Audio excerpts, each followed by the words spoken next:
Shri Babul Supriyo.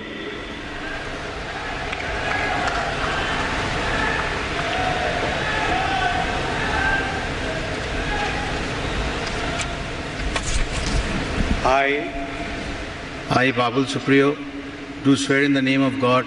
that I will bear true faith and allegiance to the Constitution of India as by law established, that I will uphold the sovereignty and integrity of India, that I will faithfully and conscientiously discharge my duties as a Minister of State for the Union, and that I will do right to all manner of people in accordance with the Constitution and the law, without fear or favour, affection or ill will. I, Babul Supriyo,